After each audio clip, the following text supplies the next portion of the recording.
بسم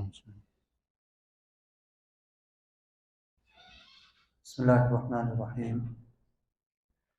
الحمد لله رب العالمين، والصلاة والسلام على نبينا محمد وعلى آله وصحبه أجمعين.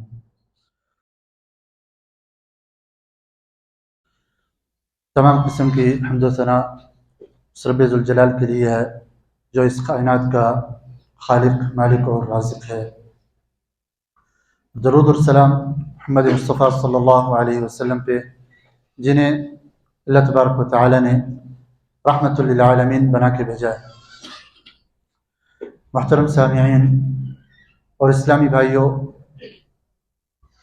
جیسا کہ ہم سب کو معلوم ہے کہ ہم ذوالحجہ کے مہینے میں داخل ہو چکے ہیں، اور ذوالحجہ کے جو پہلے 10 دن ہیں اس کے بارے میں جمعہ کے خطبے میں بیان ہو چکا ہے کہ ذوالحجہ کے پہلے 10 دن اللہ تبارک و تعالی کے نزدیک پورے سال کے سب سے افضل ترین دن ہیں،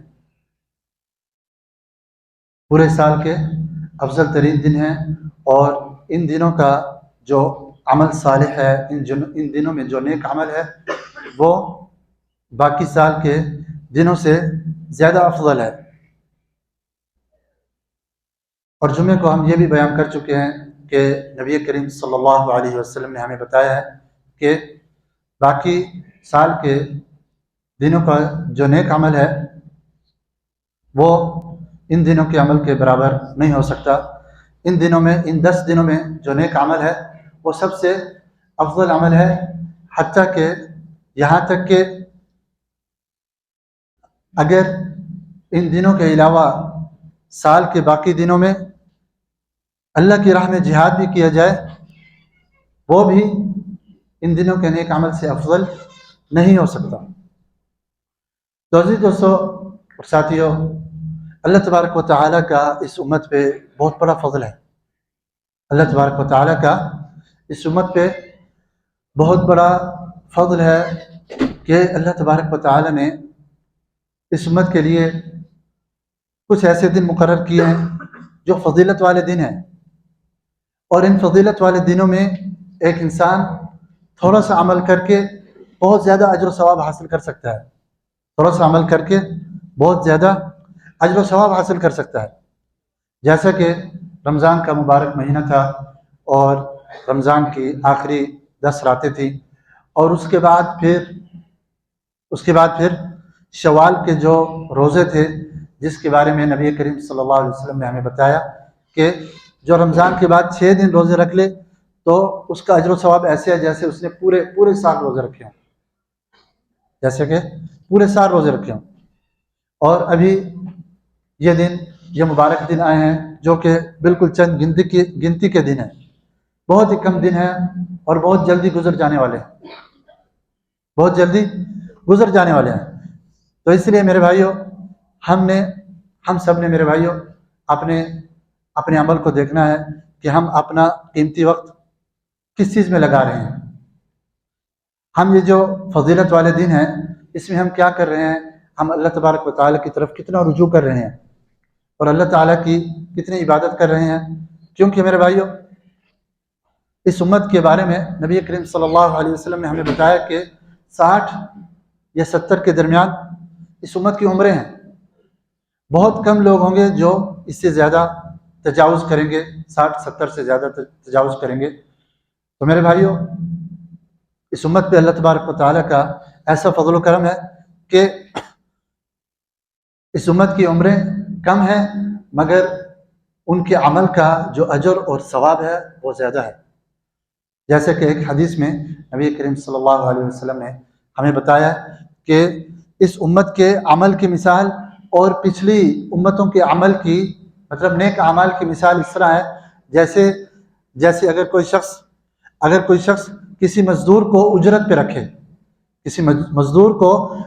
پہ رکھے اور اسے کہے کہ صبح سے لے کر سورج نکلنے سے لے کر ظہر تک تم نے کام کرنا ہے، اور تمہارے لیے ایک درہم ہے، درہم ہے۔ تو یہ مثال، اس عمل کی مثال نبی کریم صلی اللہ علیہ وسلم نے کس کی دی ہے؟ یہود کے عمل کی کے لیے یہ مثال دی ہے کہ ان کا عمل ایسے ہے جیسے ایک شخص کسی مزدور سے کہے کہ تم نے فجر سے لے کے سورج نکلنے سے لے کے ظہر تک آدھے دن تک تم نے کام کرنا ہے اور تمہارے لیے ایک ایک درہم ہے. اور جو نصارہ ہیں ان کے عمل کی مثال نبی کریم صلی اللہ علیہ وسلم نے اس طرح دی ہے کہ جیسے کوئی شخص ایک مزدور سے کہے کہ تم نے ظہر سے لے کے عصر تک کام کرنا ہے، ظہر سے لے کے عصر تک کام کرنا ہے اور تمہارے لیے ایک ایک درہم ہے، تمہارے لیے ایک درہم ہے. اور اس امت کے عمل کی مثال نبی کریم صلی اللہ علیہ وسلم نے دی ہے. اس امت کے عمل کی مثال اس طرح ہے جس طرح اگر کوئی اجیر کسی مزدور کو رکھے اور اس سے کہے کہ تم نے کام کرنا ہے عصر سے لے کے مغرب تک اور تمہارے لیے 2 درہم ہے، تمہارے لیے 2 درہم ہے. عمل بھی کم اور اجر بھی زیادہ، کیونکہ میرے بھائیو اس امت کی عمریں کم ہیں، اس امت کے لوگوں کی عمریں کم ہیں، مگر تھوڑے عمل میں اللہ تبارک و تعالی نے بہت زیادہ اجر و ثواب رکھا ہے، بہت زیادہ اجر و ثواب رکھا ہے. تو اس لیے میرے بھائیو ہمیں نیک عمل کی طرف ایک دوسرے سے آگے نکلنا چاہیے، نیک عمل کی طرف ہمیں ایک دوسرے سے بڑھنا چاہیے.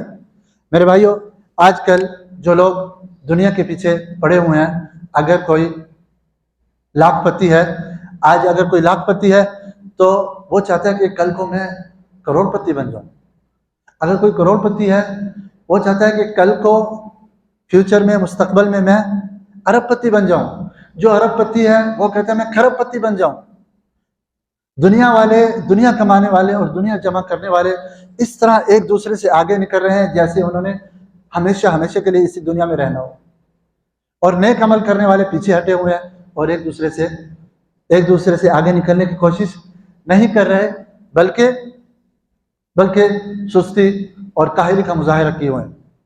تو میرے بھائیوں ہمیں اپنے نفس سے جہاد کرنا ہوگا، اپنے نفس سے جہاد کرنا ہوگا. اس کام کے لیے، نیک عمل کے لیے انسان کو اپنے نفس سے جہاد کرنا چاہیے. جب تک وہ اپنے نفس سے جہاد نہیں کرے گا اس وقت تک وہ نیک عمل کی طرف نہیں آ سکتا. اور اس کے ساتھ ساتھ اللہ تبارک و تعالیٰ سے توفیق کی دعا بھی کرنی ہوگی کہ اللہ تبارک و تعالیٰ ہمیں نیک عمل کی توفیق عطا فرمائے. تو عزیز دوستو ساتھیو، بہت ہی کم دن ہیں یہ فضیلت والے. اللہ تبارک و تعالیٰ سے دعا ہے کہ اللہ تعالیٰ ہمیں سننے سے زیادہ عمل کی توفیق عطا فرمائے. صلی اللہ وسلم وبارک علی نبینا محمد وعلی آلہ وصحبہ اجمعین.